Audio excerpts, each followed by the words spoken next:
Welcome to the Inspection Empire Builder podcast. On this episode, we're talking about branding and marketing and social media. You do not want to miss this episode.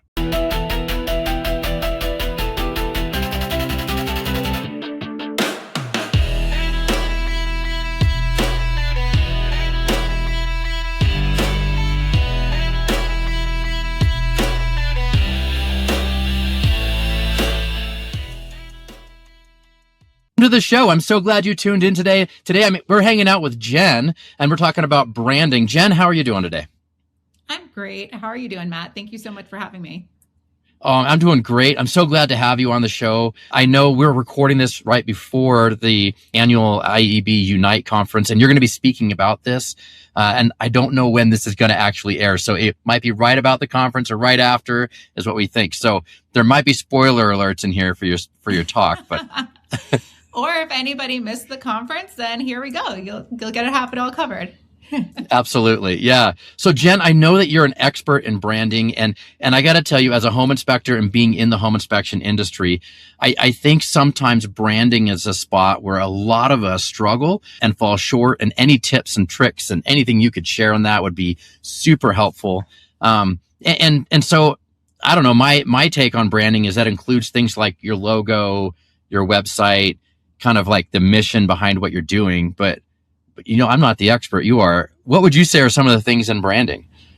I love that you said that, because when I think of branding, those are the last things I think of.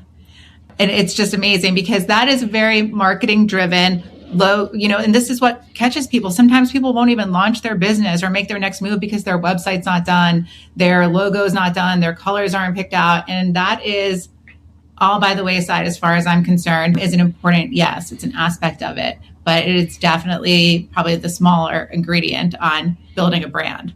So when I think about branding, I think when you walk out of a room, what do people say about you and your business? And that is your brand.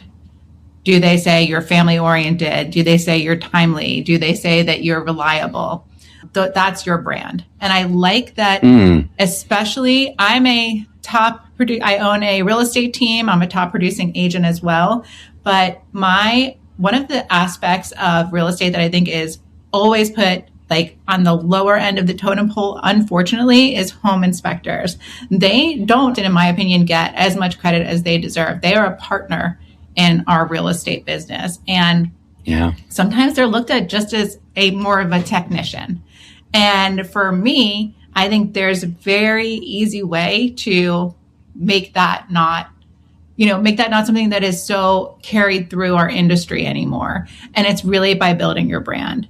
It is positioning. So a lot of times I think there's may say something like, oh, I'm not getting enough business. I need to work on my ads, my SEO, do more luncheons and breakfast and happy hours. And I'm like, no, nope, and all the no. What you need to do is position yourself as the only option in your industry. I know for me, when I started out in the beginning, 7-8 years ago, I think I gave out like 3 home inspection companies. I was like, let me be fair. It's one now. It's one. It's only one. You better, if you don't, that was a bad call on your end. That was very strategic after working through meeting different home inspectors, having different experiences, and learning what works and what doesn't and what I value. So for me, they're my partner along the way. And I think that there's 3 different aspects, I would say, for home inspectors that really want to level up their business so they don't find themselves falling behind where you don't want to wait for a real estate agent to call you or refer you to eat. Your family doesn't need to hold by the wayside to say like, man, is Susie going to send my name out with the other companies this week to her clients? I hope so. We want to eliminate that. You don't want to become like just sitting there in the corner crossing your fingers. Right. So one of the biggest things that I see is like you want to go from being a technician to a partner. So a technician is pretty standard. I come to the house, I write the reports, I analyze the property, I send the report, I collect the money. That's a technician. A partner is someone who is going through and being the only potential that their client wants to call, that real estate agent wants to call, they say, I'm going to put you in the hands of this company because they value that this is the highest, most expensive thing that these people have or are going to buy in their lives. That is, it's major. It's financial. It is. I kind of feel like too, like with as an inspector, well, and people want to be that person, that partner person. We don't want to be that technician mind. We want to be more of a business owner mind. And I think that's something we all want to have and want to pursue. And it's funny how I will find it with workers in my market. I will be that person that one go to. You're the only person on my list. You're the only company I recommend. And then there's somewhere I struggle to get that same connection with. And I wonder, is it just that, is it something I can get with everybody, or is it just finding the people that are the best fit for me? So I'm really in tune to finding your niche. You want to find that group of people, because in the beginning, even in real estate, I was taking any business that came my way, because I went from a, full-time job with benefits and all the things to, oh shit, $0, 0 cents, commission only. Welcome to business. Yeah. Right? Exactly. Yeah. So it was just like, you're coming, I'm going to take care of you. And now that made me burn out quick, extremely unhappy, and I wasn't connecting. And guess what else I wasn't getting? I wasn't getting other referrals, because these people I were working with, they weren't going to continue to send me to their friends and family. We weren't the connecting fit. I needed to find my people and really hone in on, this is my group of people. So when you find the agents, or if you're working with investors, the investor, the person that continues to use you over and over again, it's because you are aligned with them. They're your people, and they're going to refer you. You don't want just to pick up the phone, hey, my brokerage recommended you. I don't know, and right. You have to create an alignment to find the clients that work with you. That, like, my biggest thing is, my clients now, when they call me, I don't go, roll my eyes, get sick to my stomach, don't want to answer the phone. I'm like, oh, huh. And the big giveaway is, when you're at the grocery store, if you saw somebody that was giving you business, would you be like, oh, hey, how are you? Or would you pick up a cereal box and start reading it quickly? That's so funny. Those are kind of what you're looking to, I want to get the clients where I'm running over to them, not hiding from. Those are the ones that are going to keep giving you business too. They're going to refer other people to you. So I want my clients to become my soldiers for me too. And you're doing that by positioning yourself as valuable to them. Yeah. So I like how you're talking about the logo and all that stuff is the last thing on the list, not the first thing on the list. And so what are some of the first things that you're thinking of when you think of branding? I want you to be available. Well, here's the thing. You have to define yourself, right? You don't want to be the person that is who's the first person to, I'm sure this has happened before, who's the first person to answer the call, gets the home inspection. I used to send out a list with 2 or 3 people on it, and then they just run, I was just playing ball with my kids. I didn't answer the call and it went to ABC home inspection. That sucks. And that have to be your scenario, because when you're the person that those clients want to work with, they'll be like, call this one. Hey, maybe they really feel obligated. I have to give you 3, but I'm just saying, number 1, that's the one. Yep. Maybe it's something like that, but you want to be the person that is defined by something too. Niche down your business. Do not just become the generalized home inspector. It's really important that you can get some kind of aspect of, I XYZ better than anyone else.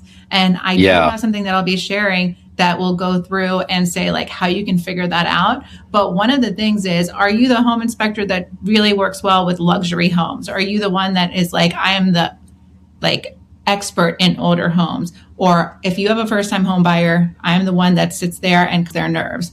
Or do you send video recaps to everybody of a breakdown if they weren't able to make it? Hey, here's what I saw, something along those lines. What do you do that's unique in comparison to everyone else that makes those agents and those repetitive buyers continuously say, that's my only go-to option?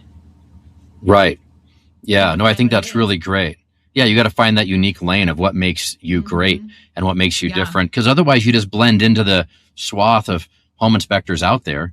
And right. And it's like, oh, I pride myself on the highest quality. You know what? We all do, you know, Sure. Yeah. Like, aren't we all the best? You know, it's like, you know, every realtor's a top producer, and like every realtor's a this, every realtor's a that. It's like, yeah, you kind of hear that all the time. And it's like, eventually it all kind of bleeds together. And it's like, what is it that really sets you apart? And what is it that same thing with, you know, home inspectors? It's like, you know, and then I think one of the traps that falls in early is like, well, I have a thermal camera, or I have a certain tool that somebody else doesn't have. And it's like, that really isn't a great thing that sets you apart. It's got to be something that's bigger than that and more than that. You're not getting hired for your price inspection as much as sometimes, and I've had this before, when I got down to 2 inspectors, there was one company that was like maybe $65 less than the other one. And I would notice that there were certain clients that would call them both, and then they kept on hitting the $65 one was the one that was getting a little bit more. And I was wondering why. And I'm like, pricing thing. Well, isn't that interesting? That's unbelievable. No, should not be the case.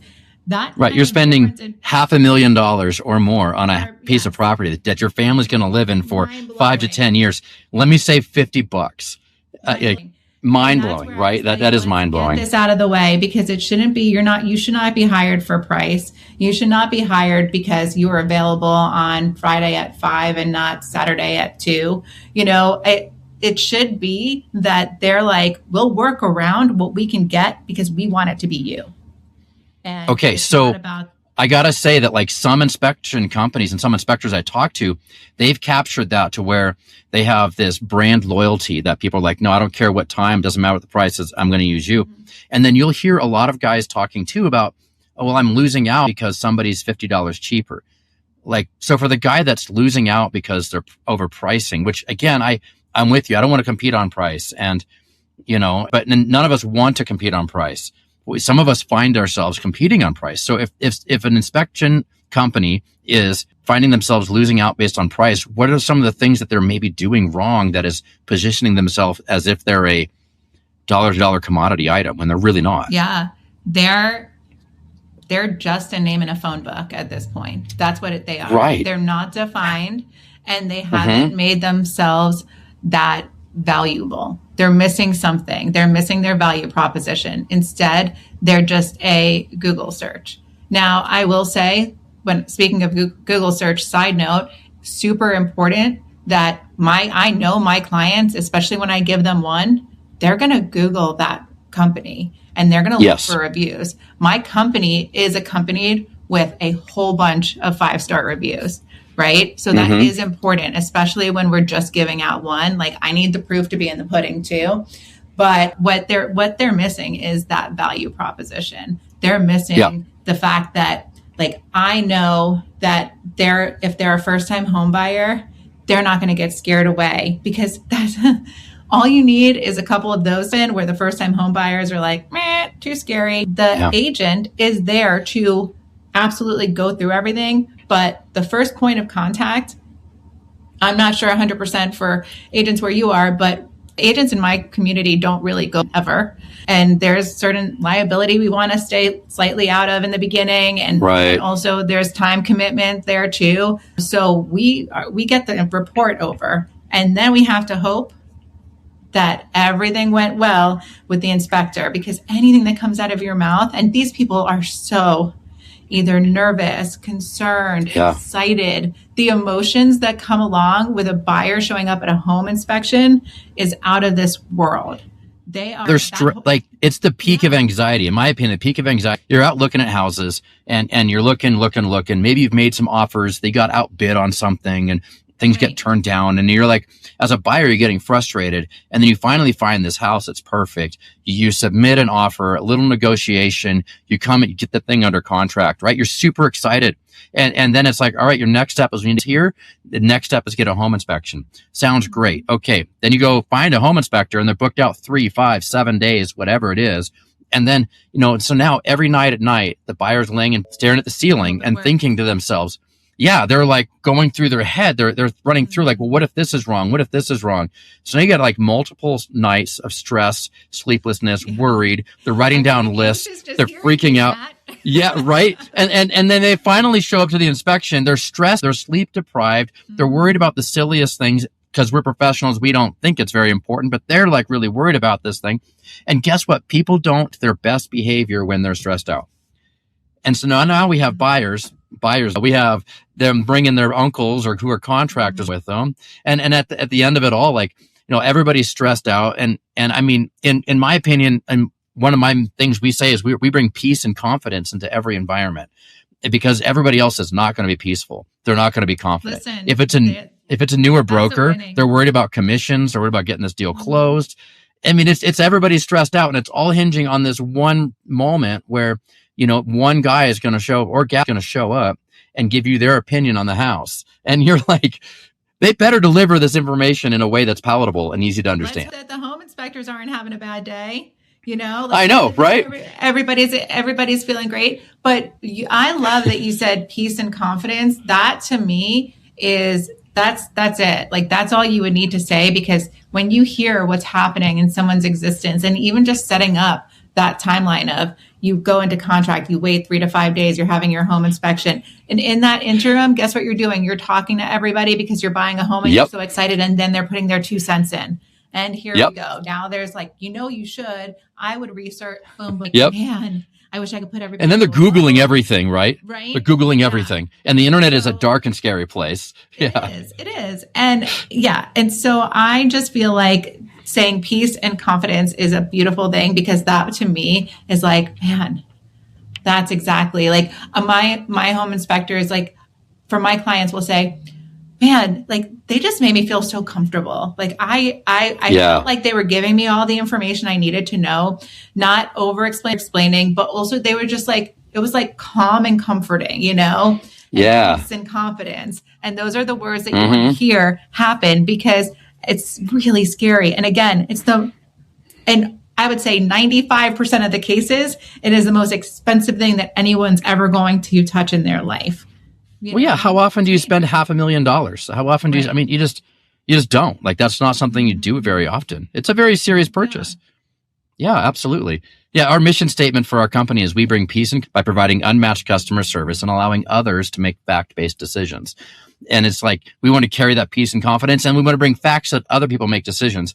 I think it's terrible when a home inspector comes in and gives their opinion on, I don't know, they give too much of an opinion on what they should or shouldn't be doing with this house. It's like, because you don't know. You don't know. Like, their uncle might be a roofer, their dad might be an electrician. And so, somebody might be freaking out about, it's like, you don't know what their situation is or why they're even buying that house. It's common for, especially first-time home buyers, to say, like, what do you think the worst thing could be if this is, like, oh, there looks like there might be some moisture here. Okay. What's the worst thing that could happen if there were, well, the worst thing that could happen is, you might look at like 15, 20, and they're like, and then I have to go back and patch it all up. I've played that game before. And that's like, terrible. Yeah, that's not the worst thing that could happen. I mean, I'm thinking like you could have like toxic mold in your house and your whole family dies, Right. But I'm not going to say that at the inspection. Yeah, exactly.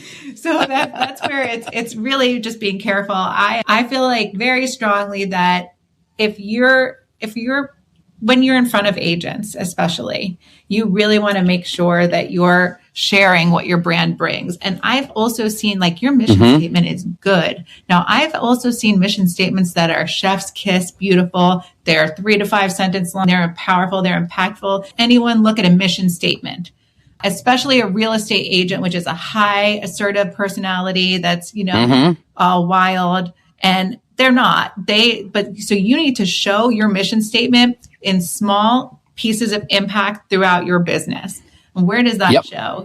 So that's what is really important, especially when you're trying to, share that, hey, I am the only person that you want to call, and this is why. And that's where your mission statements get broken down to, actually in person. So I always say, at first you have like there's like 3 circles in me. It's a little Venn diagram that I can picture. And it's like your credibility. Why are you a credible company? Is it family owned? Do you have 200 5-star Google review, whatever that looks like. So you take your proof of credibility. And then you're going to take your perception. That's how people see your company. Do they say that you're reliable? Do they say that they can always count on you for weekends? Do they say that you'll answer any agent calls if they're not sure about something? I know my home inspection company has gotten on the phone with me and buyers before when I'm like, I'm not 100% sure. Can we have a 3-way call and talk this one out? Because again, they're not professional, but guess who else really isn't? Me. Love a home inspection report. Like I dig home inspection reports a lot, but I'm not well suited. So things that what are those small things that give you the perception of like, I know that I can count on my inspection company. I know my inspection company has over 300 5-star reviews, and then becomes your unique value. What do you do differently? Do you speak Spanish? Do you offer, first-time home buyers a more extensive recap than you would for someone else that's not interested? What do you do? Right. That like little extra that no one else does. And maybe you do have a thermal reader, and maybe you do have the best tools, but what are you doing with those tools? Because you can take that information and throw it in someone's face and scare the shit out of it. You know what I mean? And then you're just like, look at what I did. Major buyers run. So, yay. Exactly. So you really have to take that perception, credibility, and then your unique value, pull those all together. And from there, you'll start seeing words that are popping out. And that's like your power play. That's where you take that information, right in the middle of your Venn diagram, putting all those circles together. And you take that information, and that's what you're going to repeat over and over again. This is who I am. This is why you want to choose me. Yeah. Yeah, no, I think that's awesome. And kind of touching on something you just said a few minutes ago, Jen, you talked about how, we have good branding and marketing and good presence with realtors, but we also have to have with buyers, right? Like even if I'm the number one on your list, we all know they're going to sell ourselves on 2 different formats. Like we have to sell ourselves with the realtors so that the realtors trust us and know that, yes, we're going to do a good job and we're going to communicate it in a way that's good for everybody. But then we also have to communicate to buyers in a way that they also can feel like they trust us, that we're not just going to over important things because we're in bed with the realtors. Because if we market too heavy to realtors, then the buyers don't want to trust us, because then they're like, oh, well, they just do whatever the realtors tell them so the realtors can get their commission check. Right. And so it's a weird balance that we have to have with marketing and branding. Yeah. And because we're basically trying to reach 2 different people at the exact same time.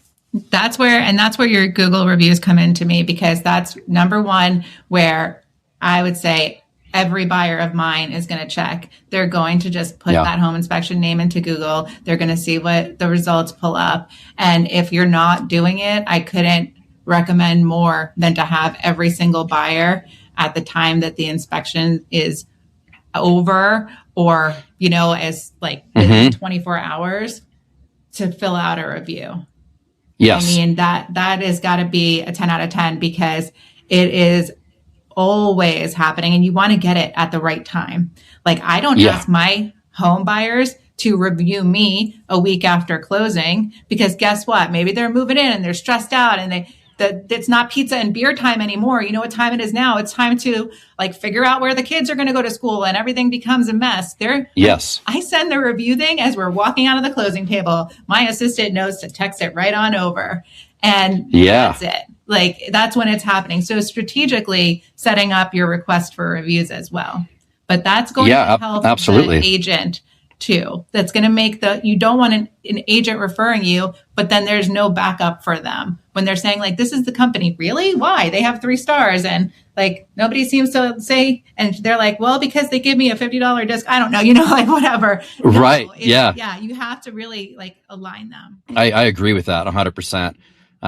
When I started my business a few years ago on the home inspection side, I was just a single man operator. Now I've grown to a multi-inspector firm, but along the way, I understood the importance of the reviews.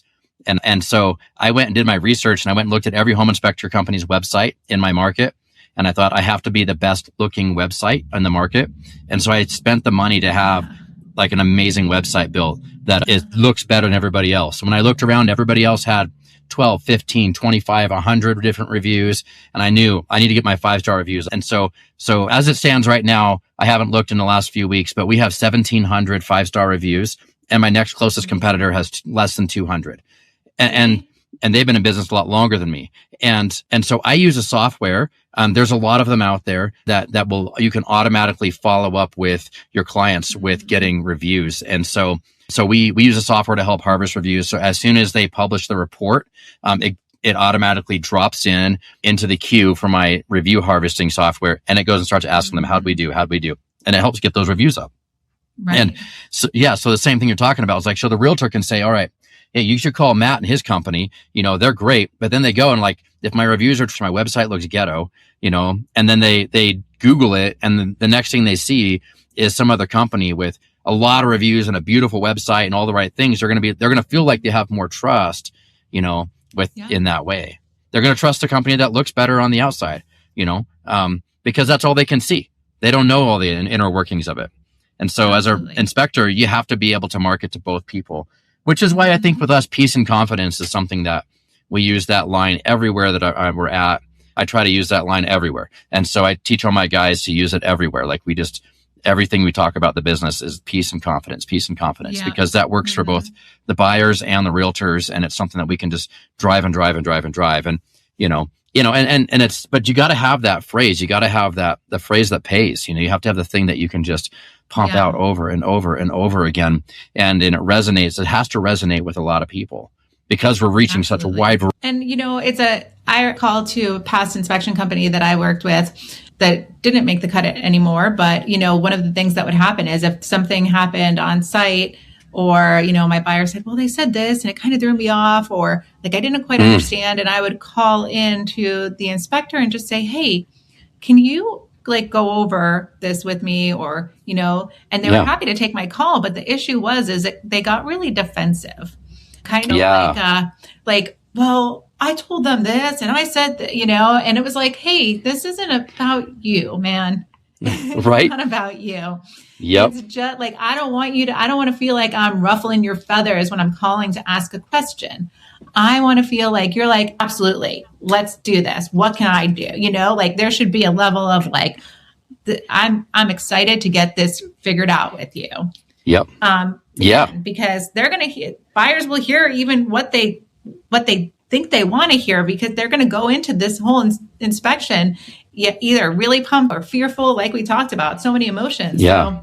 So many. Just making sure that you're the person that those agents feel like they can confidently call, and you're going to give them, some answers. Yeah, absolutely. So I think we've kind of like exposed the problem really well in the sense of like what good marketing or good branding can do for you and what bad branding can, how all the different things. But I know there's somebody listening going, but I need some concrete steps. I need some, like, what can I actually do right now? And so Jen, as the expert, like what are some really simple, like 2 or 3 things that you can do right now for someone who's like, I see that I have this problem. How can they get started? I would start with filling out that Venn diagram to figure out your power zone. So that's going to be your credibility, your perception, your unique value. And where can we find that? So I actually have and I sent it over to the mastermind when I worked with them. I created it one specific for them probably about a month ago. I'm happy to share it, and you can send it out to your listeners if that works for you. And this way they can start, maybe you can put it in the show notes, but they can figure that out. Because once you have your ideal words, your phrases that, my company equals peace and confidence, or calm and comfort, or, like I work with luxury homes, I have a bilingual staff, and we work on weekends. Okay, now we're talking. You've got some things that not everyone has. You have a whole set of like a team that's luxury. Great. Now you're the luxury home inspector. You're the bilingual home inspector. You're the home inspector that does not mind at all working on weekends. I know not all of them do. Some of them do. But, what do you do differently? What do you do differently that not everyone does? And now you've got something to start talking about. A sweet example, super quick, is I have a lender where I know if I have a child buyer and I'm like, they're on the line or yikes, credit. I'm like, there's only one person I'm going to send them to because Yeah. he fixes the deals. If something is wrong, he's the fixer. Like, boom, you get them all. Yes. So That makes sense. Yeah. Right. Like it's not even a question in my mind. So you need to be known for you're the person that everyone goes to if they have a 100-year-old home because you know everything of homes and you know how to explain it to a buyer that doesn't scare them to death. Because an old home and a basement in an old home, nothing can. We are chock full of basements here, but nothing can hurt us more than a nice stone basement out in Columbus, Ohio. So I need somebody who understands those basements and can explain it to somebody. So what do you do and what do you feel really confident doing that nobody else does? And they can do it, but you're like, this is mine. I know I nail this. Yeah. Finding that I think everybody talking about it. I think everybody's like 10 in some area, right? Like on a 1 to 10 scale, like everybody's a 10 at something, and you're not a 10 at everything and neither am I, but everybody's a 10 somewhere. And find your zone of 10 and then just push that, right? Like, just like, this is what I'm good at. I'm really good at this. And when you decide of what you're trying to hit, because if you don't have a bullseye, you just have a giant piece of paper, then you're shooting arrows. You're hitting all over the place. But if you have a bullseye that you're targeting, as you hit closer into that bullseye over and over and over again, like your concentric rings that go out from it, they're a little bit less impactful, but you're not going to hit your bullseye. You're still hitting everything in a cluster at least, and you start to really have success in that area. I think really defining that bullseye so that you know exactly what you're aiming for. If let's say for an example, if you are, maybe you're just an inspector that's like, I don't love a first-time home buyer. They stress me out. They follow me everywhere. They're on my ass. I need some space, like a first-time home buyer. Great. But then if you don't love a first-time home buyer, then we better knock you out of the $300,000 home area. Maybe that depending on your market, that, 3 to 500 for us would be like that first-time home buyer zone. All right. If you don't like first home buyers, we better look at you starting to be the inspector for the second homes. Then what are we looking at? You're an inspector for a higher end home. Now you have to start marketing yourself to that. You have to have marketing materials like you're a higher end home inspector, Yes. And then if you don't want a first time home buyer, that's easy. Just have to rebrand yourself to be the second home buyer. Yeah. And you can put that in. I think sometimes people are real quick to list what they don't want. But if you're really clear on what you do want, it automatically eliminates what you don't want. And if you're like, I'm a first time home buyer, and you position yourself as, we're the, I don't know how you'd phrase it. I'm the home inspector for your experienced buyers who have a discerning view or something. And then, so you put it that way and it's like, okay, I'm for experienced buyers who have a critical eye or a discerning view. And then it's like, okay, now your first time home buyers, they're not discerning buyers. They're not experienced. They don't even know what they're looking at. And then it's like now you bullseye and the first time home buyers further out. You're going to get some of them, but what now all of a sudden it's like I market myself towards first time home buyers. My sweet spot is if you have a house to sell and you want to buy a home and you feel like you might get stuck ending up with your in-laws and you don't want that to happen, I'm your person. If you're living with your mother-in-law, you need to call me because I'm going to help you sell your home and buy a home at the same time without putting you on your butt somewhere. And I love that. And I still get first-time home buyers. And when I do, I think it's cute, but like, they're not my people. Like, these are my people. Yeah. And there are some realtors that love first-time home buyers. Yeah. They find that as they love it. And there's inspectors that love it too. They're inspectors that know, I love educate. Some of them love it. They love spending the time to educate first-time home buyers on some of the basic systems in the house. And they get great joy and fulfillment from that. And for some home inspectors, it bothers them and they don't like it and they'd rather just get down to brass tacks with people, and it's okay. Figure out what you like. Yeah, exactly. Figure out what you like. And then everyone will do that because if you're not the one telling everybody what you like, they're going to make it up for you. I promise you. Agents will be like, oh, they're the home inspector that XYZ in their mind. But if you tell them, that's what you'll get. That is so good. If you don't define what's best for you, they will define it for you. Absolutely. That is really good. I love that. That is excellent. Yeah. Thanks. Incredible. Yeah. All right. So you've been doing real estate for a while and now you're speaking, you're doing public speaking, you're coaching, you're doing other things besides just real estate. What are some of the platforms that you're pursuing now? Are you speaking at conferences? I know that because you're going to speak at the IEB conference. Yeah, I do one-on-one coaching with anybody in any type of real estate field, from lenders, title, home inspectors, realtors, and we coach on branding. So that is my sweet spot. Talking in front of others, podcasts is my absolute pleasure. So yeah, and I still own my real estate team. So we do a little everything. I love that. Yeah. So, okay. So I imagine there's people here listening that are like, I need to know more. I understand the problem. I maybe need a little more guidance on getting my branding on point. Maybe they want to reach out to you and get in contact, because it sounds like you do that one-on-one coaching with them. If someone wants to get a hold of you for more information on this, how do they get a hold of you? So the best way to reach me is through Instagram, and that is at Jen, Jenn Kessel, Kessel White, White, at Jen Kessel White. That's where you'll see most of my content, but then also emailing me at jenkesselwhite@kw.com is great as well. And I'm happy to talk to your teams, go through some inspiration, motivation, branding, etc. That's awesome. Wow. Well, this has been a great show, great episode. I think this is an area where most home inspectors need a little bit of help and guidance. Even guys like me that sometimes I feel like I have it dialed in, but then I still miss some days. So I think it's something we can all be working on. So thank you so much for being here today on the show. And I look forward to seeing you in a few weeks at the Unite conference. Thanks, Matt. Me too.